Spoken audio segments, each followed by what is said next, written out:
John 10:10, Jesus said, I came that you may have life and have it abundantly, have it to the full, have it till it overflows. And, just not that ongoing, energize your body, don't kind of life, but one that is just vibrant and full. And he said, I am the way, the truth, and the life. In this study, we will explore God's plan for that abundant life, and for that overflowing joyful life, so that we can have that here and now. This first DVD is one called Life is a Pain, Understanding and Dealing with Pain in Our Lives. We all deal with pain, and it's not a fun thing. Our lives are filled with all kinds of pain, physical, emotional, you name it. And we're going to talk a little bit about those. When thinking of pain, I think of this person right here. This is my father, Connie Cohen, and Dad has been a pastor for 40 plus years, and I'm sure you've heard a lot of things about and dealt with a lot of people who dealt with topics of pain, and you yourself dealt with some issues of pain. Well, it's sad to me that there are people who give the impression that the Christian life is without pain. Because in my experience, I've found that there are several kinds of pain that people experience. In today's world, when we have so many other kinds of things saying, here's the quick fix, that, God says, hey, my grace is all you need. And how do people really grasp that grace now? It's interesting to me, Bill Gaither many years ago wrote a song in which he said, if we never had a problem, we wouldn't know he could solve them, or I think what the grace of God can do. Mm-hmm. We have to work through problems that are physical and emotional and psychological and spiritual, and I think God allows us to have those problems to drive us closer to Him, and to realize His grace is greater than any problem we can face in this world. I think that isn't that what God speaks about, a broken and contrite heart, one that's broken. If we don't have to be put back together, we have no need for someone to do that. And it's that brokenness that I see that God works in the best. In 2 Corinthians chapter 4, beginning verse 7, has this statement which always meant a lot to me. He says, we have this treasure in jars of clay to show that this all-surpassing power is from God and not from us. We can all quote John 3:16, for God so loved the world that He sent His Son. But why did He send Him? Jesus said, I came that you may have life and have it abundantly, have it to the full, have it overflowing.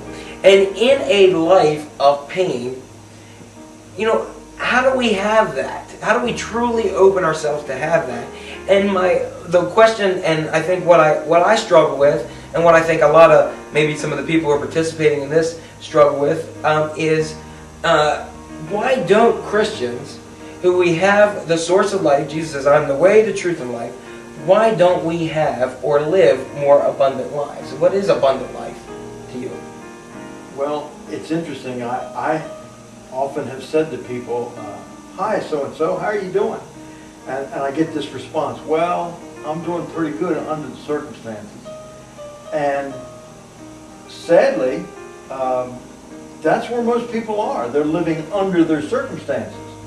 And I'm convinced that the full and abundant life for which Jesus came, lived, died, and rose again is for us to live on top of the circumstances. Pain may be part of my life, but pain doesn't define who I am. I've met radiant Christians in wheelchairs, in hospital beds, and yes, even under hospice care. Radiant people, alive people, abundant people, victorious people, because they knew the secret.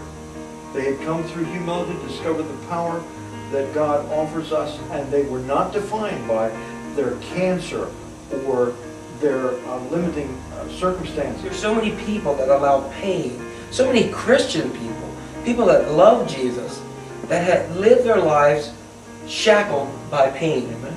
And those many areas that we talked about. And that just tends to, I think, cause us all to miss out on truly what that abundant life that Jesus has for us. We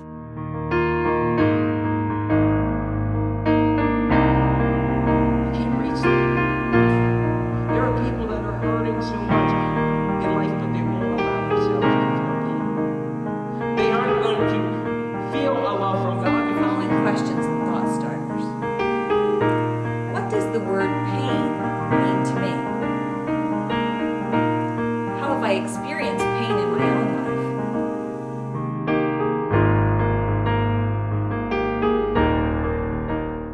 prayer that as you go through this Bible study, particularly this week on pain, that you'll be able to recognize what pain is, to be able to allow God to use pain for a purpose, to bring His power to your life, and to ultimately have you free from that to begin living the abundant life, real life, that God intends.